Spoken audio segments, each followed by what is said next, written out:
From a small-town girl in Bucklebury, Catherine stepped into the royal family carrying hope in a genuine heart. But the glittering facade was just the surface. When King Charles entrusted her with a new responsibility, a storm erupted, the media attacked, whispers spread, in silent opposition brewed within the palace.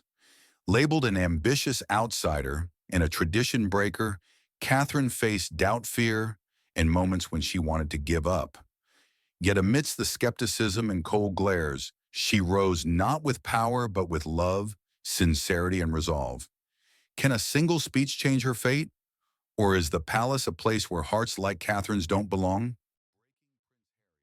Buckingham Palace shimmered with light. Crystal chandeliers hung from the ceiling of the grand banquet hall, sparkling like 1,000 stars casting golden reflections across ancient walls. The clink of wine glasses mingled with the laughter and chatter of international diplomats gathered for the lavish state banquet. The air carried the faint scent of white roses and champagne, yet the atmosphere held a solemn weight as if history itself were watching every step. At the heart of the attention stood Catherine, Princess of Wales, gliding forward in a sapphire silk gown that hugged her graceful figure.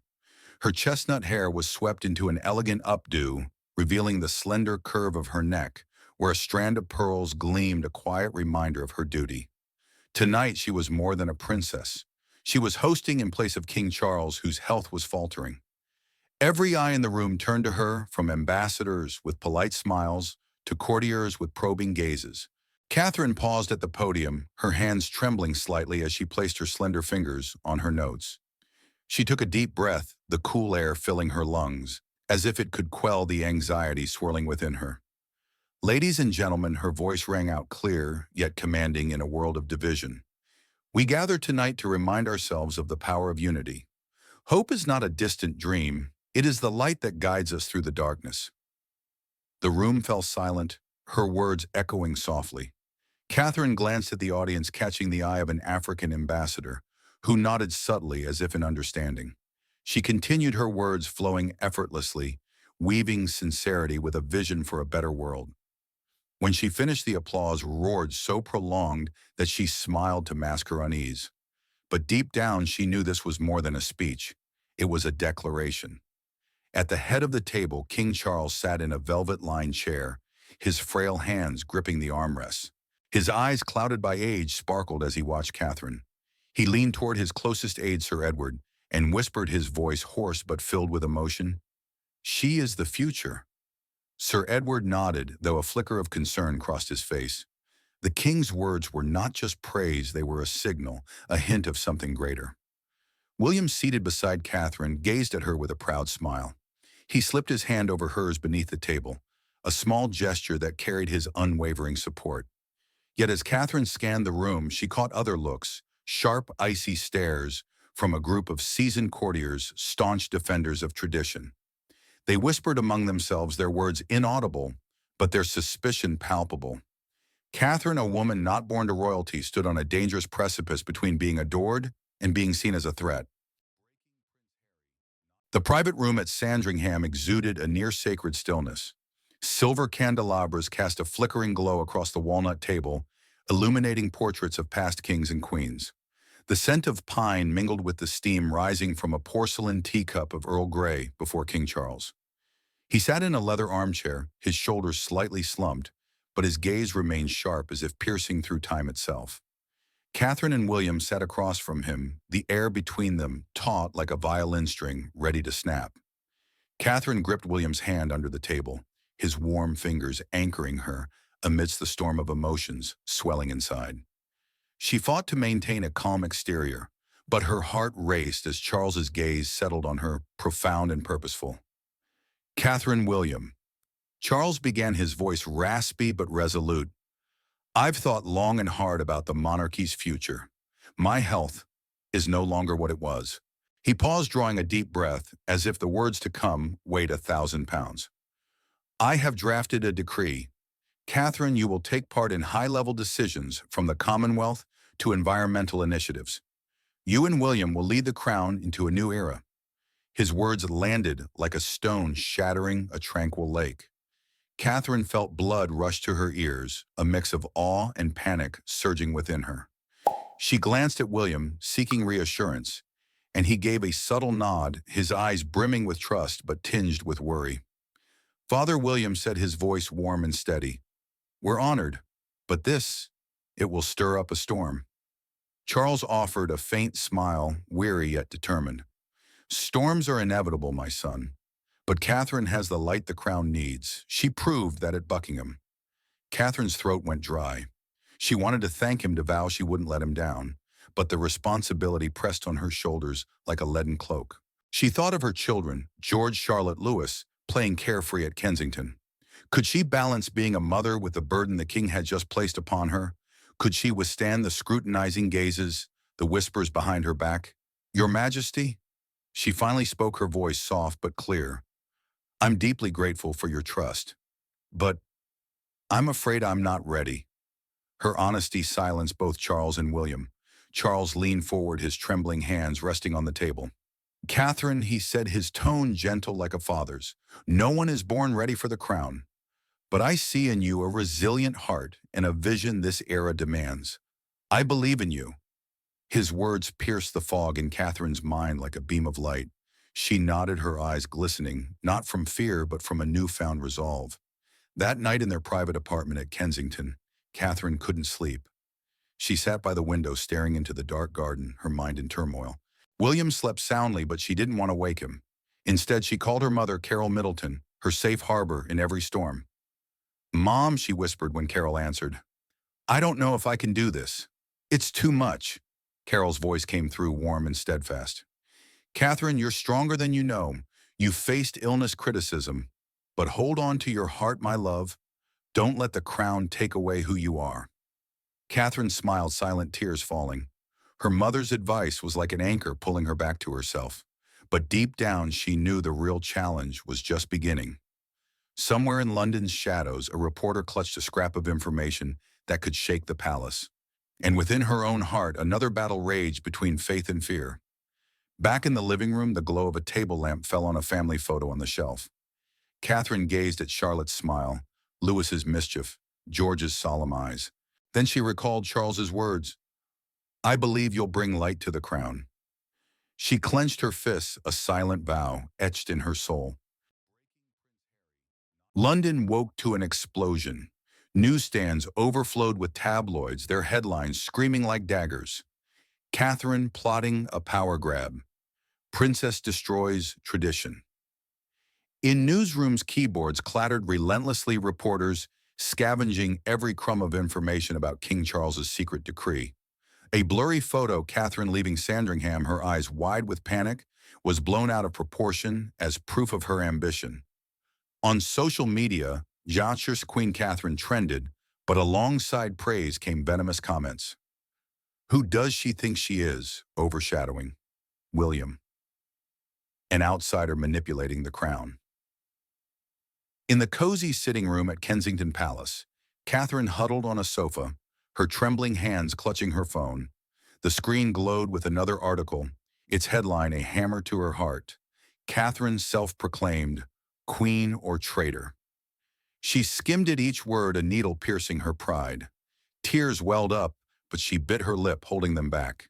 "They don't know anything," she whispered, her voice breaking, as if speaking to herself. "They don't know how scared I am, how hard I'm trying." The door flew open and William stormed in, his face flushed with rage.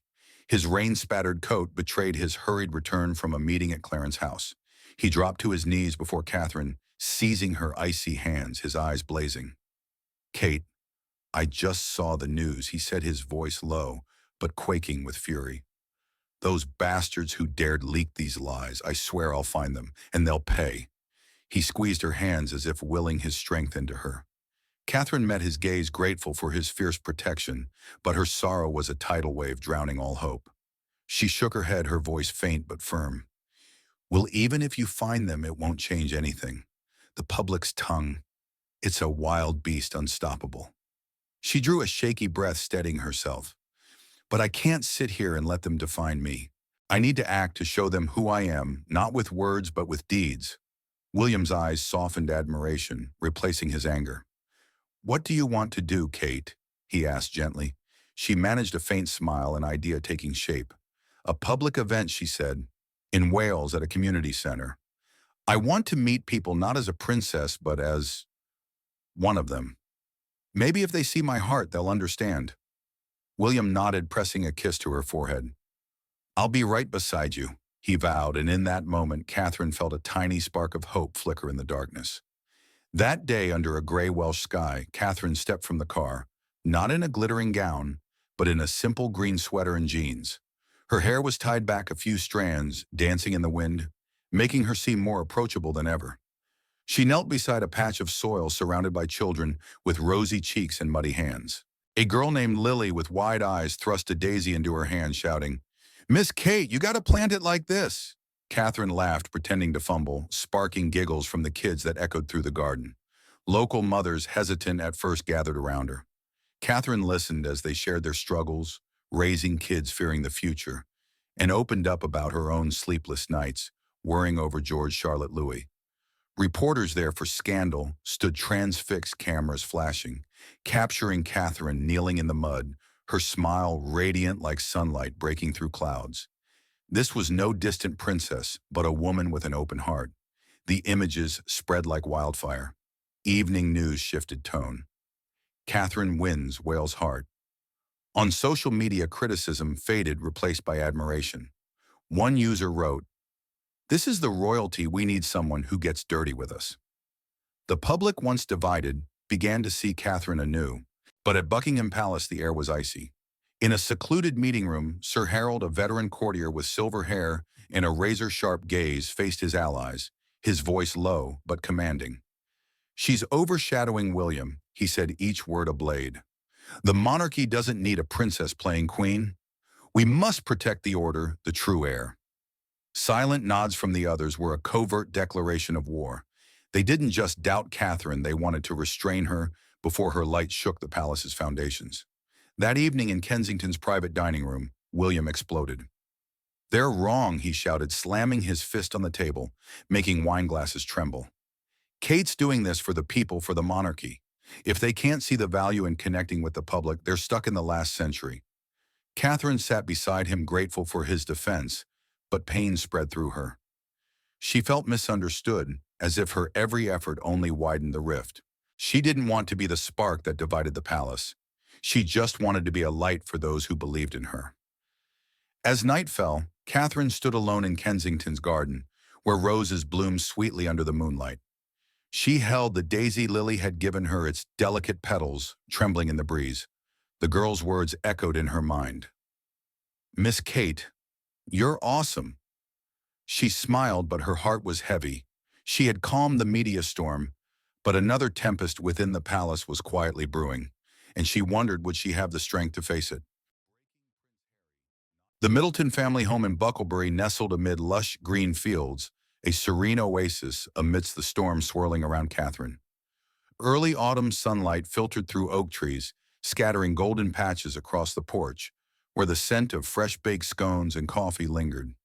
Catherine sat in a worn armchair in the living room, clutching a steaming mug of tea, but its warmth couldn't dispel the chill in her heart. Outside, birds chirped merrily, but inside her world was a heavy silence. Carol Middleton, with her salt and pepper hair and gentle smile, sat across from her, her eyes filled with concern. "You look exhausted, Catherine," she said, her voice warm like a hug. "What's going on? You don't have to hide from me." Michael, Catherine's father, stood by the fireplace, hands clasped, watching quietly. The familiar space, from the frayed armchair to the family photos on the shelf, pulled Catherine back to carefree days before the weight of the crown. She took a deep breath, her voice trembling as she spoke. "Mom, I feel like I'm being torn apart. The public. Some love me, but others think I'm a traitor. The courtiers whisper behind my back, saying I'm overshadowing William. And the king's decree?" She paused, tears brimming. "It's too big, Mom. I'm scared I'm not strong enough." Carol leaned forward, taking her daughter's hand, her touch warm and steady. "Catherine, you've faced so many challenges, illness, criticism, prying eyes. You're stronger than you know. But don't forget your roots. Love, simplicity, that's what makes you who you are." Michael nodded, adding in his deep voice, "We may not have palaces or crowns, but we have each other. That's what matters most." Their words were a breeze clearing the fog in Catherine's mind. She gave a faint smile, recalling summer days in Bucklebury, running through fields with her sister Pippa when life was simple and free. "Thank you, Mom, Dad," she said softly. "I just needed to remember. I'm still Kate." The moment was interrupted by tiny footsteps. Charlotte, in a floral green dress, her blonde hair tied with a red bow, bounded into the room. She climbed onto Catherine's lap, waving her arms with exaggerated flair, mimicking her mother's public wave. "Mommy, am I doing it right?" she asked, eyes sparkling. Catherine burst into laughter, hugging her tightly, her heart suddenly alight. In Charlotte's innocent gaze, she saw a simple truth. She wasn't just living for the crown, but for the next generation, her children who saw her as their beacon. Back at Kensington, Catherine carried newfound strength. She decided to host a gathering for mothers across England, not in a grand hall, but at a community center in East London, where peeling walls and plastic chairs told stories of resilience. In a simple wool dress, Catherine sat in a circle of mothers, listening to their tales of sleepless nights, parenting worries, and fears of judgment. She opened up, sharing her own anxieties about George Charlotte Lewis and how the public's gaze sometimes made her want to hide. "We're all afraid," she said, her voice earnest, "but love for our children gives us strength. And when we share, we're no longer alone." The women nodded, some wiping tears, and Catherine felt a surge of energy. She wasn't just a princess, she was a mother, a woman, and that was enough to connect her to millions. Images of Catherine among the mothers, holding a paper cup of tea, flooded social media. Headlines shifted. "Catherine, voice of mothers." The once divided public now saw her with empathy. But just as Catherine regained her confidence, an urgent call from Buckingham Palace shattered everything. It was Sir Edward, his voice trembling over the phone. "Your Highness King Charles. He's been hospitalized. It's serious." Catherine felt her blood turn to ice. She stood frozen, the phone slipping from her hand, clattering to the floor. William, just entering the room, rushed to her, wrapping her in his arms. "Kate, what's wrong?" he asked, his voice frantic. She looked at him, tears streaming down her cheeks. "Father, he's in danger."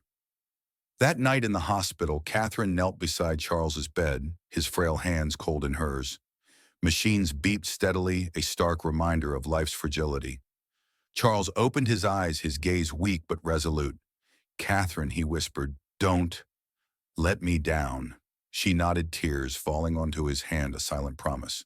In that moment, she knew that no matter who turned against her, no matter the palace's doubts, she would carry the light he had entrusted to her. Kensington Palace was bathed in the soft glow of dawn, but in Catherine's small study, the air was thick with tension, like the calm before a storm. Papers on the International Sustainability Conference lay scattered across the walnut desk next to a cold cup of coffee. Catherine sat there, her hands twisting together, her eyes fixed on the speech notes. The words blurred, not from their content, but from the weight of responsibility pressing on her. This wasn't just a speech, it was her chance to prove she was worthy of Charles' trust, the public's hope, and her own heart. Sunlight from the window illuminated her face, highlighting the dark circles under her eyes, traces of sleepless nights, of battles with media storms and palace skepticism. She thought of Charles lying in the hospital, his breath shallow, but his eyes firm as he passed her this mission. She thought of the courtiers like Sir Harold with their cold stares and whispers that she was too ambitious, too modern for the crown. And she thought of herself, Kate the Bucklebury girl, who once dreamed of a simple life, now standing at a fateful crossroads. The door creaked open and William stepped in, casual in a light blue shirt. He looked at her, his eyes a mix of worry and love. "Kate," he said, sitting beside her, "you don't have to be perfect. Just be you." He took her hand, his warmth a lifeline amidst the waves of doubt crashing within her. "But will," she whispered, her voice faltering, "if I'm just me, will it be enough? They want an icon, not a woman with fears." William leaned in, kissing her forehead softly. "You are enough," he said, his voice firm like a vow. "They don't need a flawless icon. They need a true heart. And no one has a heart like yours, Kate." His words were a breeze clearing the fog in her mind. She gave a faint smile, but deep inside fear lingered. Could she lead without losing herself? Catherine stood, walking to her vanity, where a small velvet box rested quietly. She opened it, revealing a pearl and diamond brooch, a gift from Diana Williams' mother given to her in her early days as a royal. The brooch's gleam was a reminder of a woman who brought light to the crown, but paid with her life. Catherine touched it, her fingers trembling. I'm not Diana, she thought, but I can shine in my own way. She spent the day crafting her speech not just with environmental data or Commonwealth initiatives, but with her own story. She wrote of overcoming illness of nights, worrying for her children, of her belief that a sustainable world was a gift for future generations. The words poured from her heart, each one a piece of her true self, not the Princess of Wales, but Kate, a woman who believed in hope. Yet the pressure didn't relent. At Buckingham Palace, Sir Harold and other courtiers held a clandestine meeting, their voices like thunder behind stone walls. She's not ready, Sir Harold declared, slamming his hand on the table. A speech can't hide the truth. She doesn't belong here. Silent nods from his allies were a warning. They didn't just doubt Catherine, they wanted her to fail to preserve the order they'd upheld for centuries. The conference day arrived and Catherine stood before a mirror in her private room, her navy dress accentuating her graceful frame.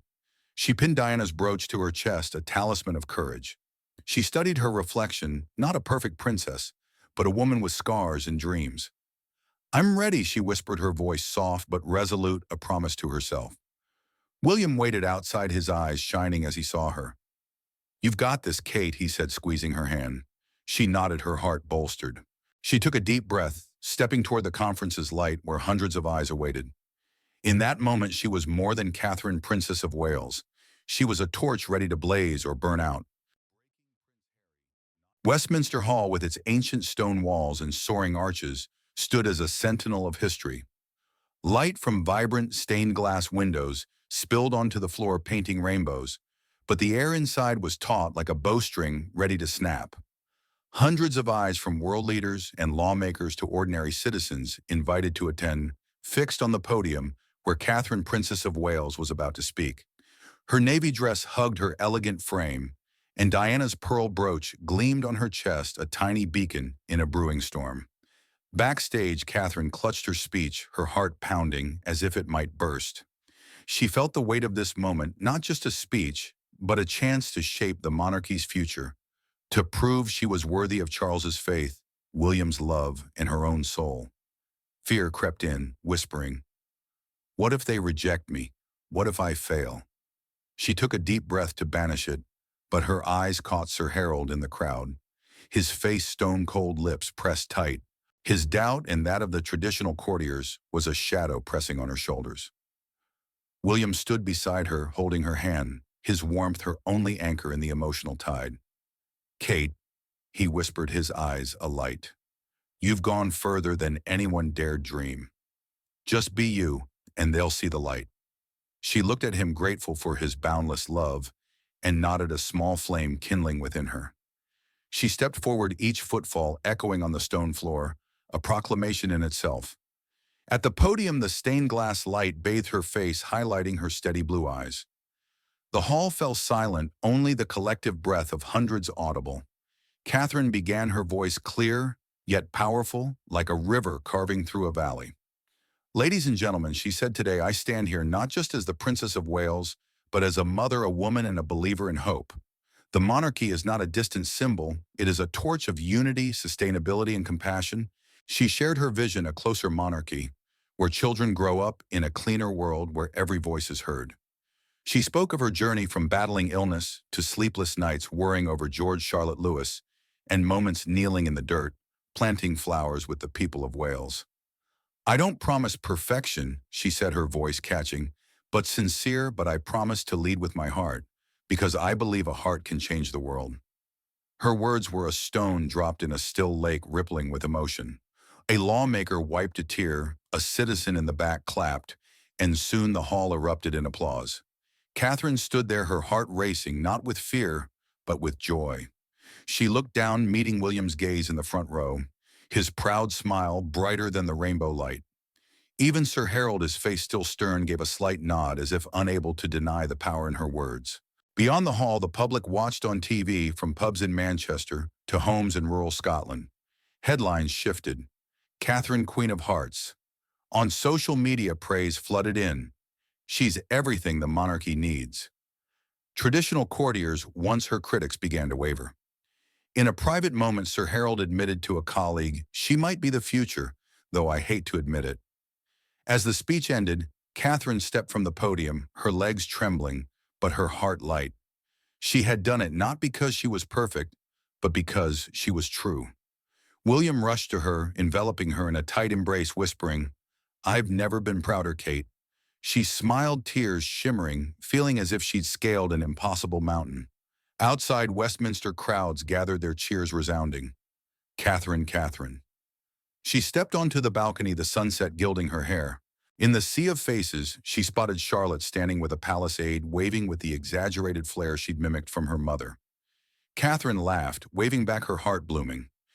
In that moment, she realized her journey wasn't about being a perfect queen, but leading with love for her children, her people, and herself. George, Charlotte, and Louis ran to her, and she knelt to hug her little ones tightly. Under the sunset, their family stood not as a symbol of the crown, but of hope. Catherine gazed over London, knowing she had found her own light, and it would guide the future. How do you think Catherine will shape the monarchy's future? Like, share, and drop your thoughts below.